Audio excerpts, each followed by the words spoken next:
Әкенің жақсы да жаман қылығы баласының мінез-құлқынан көрініс береді. Балаңызды ер адам ретінде қабылдай бастасаңыз, ол ерте есейетін болады. Өзіңіздің істеріңізге өзіңіз сүйсініп қарайтындай етіп өмір сүріңіз. Ақылды адам өмірге бейімделуге тырысады, ал ақылсыз адам өмірді өзіне бейімдегісі келеді. Егер сіз біреуге бірдеңе дәлелдегіңіз келсе, демек сол адам үшін өмір сүріп жатырсыз. Ал өзіңіз үшін өмір сүрсеңіз, сіз ешкімге ештеңе дәлелдемес едіңіз.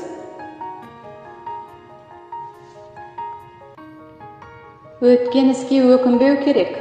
Өмірден алған соққылардың бәрі маңызды емес.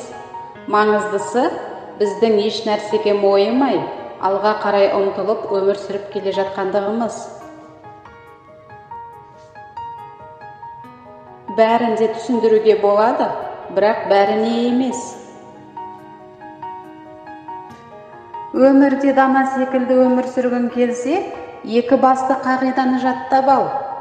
Әр нәрсені жегенше, аш қалған дұрыс. Әркіммен өмір сүргенше, жалғыз болған дұрыс.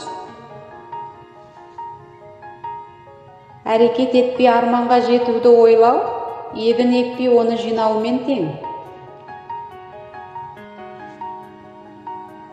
Маған адамның кедейлігі емес, оның ойы мен жанының кедейлігі қынжылтады. Жұлынған гүл сыйлануы тиіс.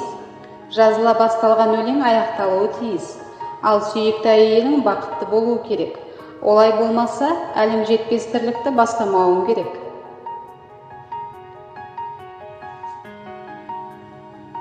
Көздер сөйлей алады. Қуаныштан күле де жылайды алады. Көздермен естен адастыруға да жылата да аласың. Сөздермен алдауға болады, бірақ көзбен алдау мүмкін емес. Адамның көздерінде тылсым күш жатыр. Өмір бұл қазір. Ол кеше немесе ертең емес. Бұл әлемде неше түрлі тағдыр бар. Сенің тағдырың жалғыз, оны бүлдіріп алма. Өмірге наразылық танытқанша, мәнді өмір сүруге ұмтылыңыз. Бүкіл әлем саған қарсы екенін сезінсең, ұшақтың желге қарсы ұшатынын есіңе түсір. Дұшпаныңыздан қорқыңыз, ал жаман достан екі есе қатты қорқыңыз. Достар көп, нағыз дос біреу-ақ. Досты біз таңдаймыз, нағыз досты уақыт таңдап береді. Нағыз дос сізбен бірге жардан құламайды, төменге құлатпай қағып алады. Нағыз дос сөзімен емес, іс-әрекетімен көрінеді. Досыңыз ақылды болуына назар аударыңыз. Ақымақ дос ақылды дұшпаннан қауіптірек. Егер досың ақымақ болса, сенің ақылың да сол шамалас. Досыңнан шамасы келмес нәрсені сұрама. Сабырлы бол. Сабырлықтың арқасында түсіністік пайда болады. Түсіністікпен бірге қуаныш келеді. Қуаныш бақытқа бөлейді.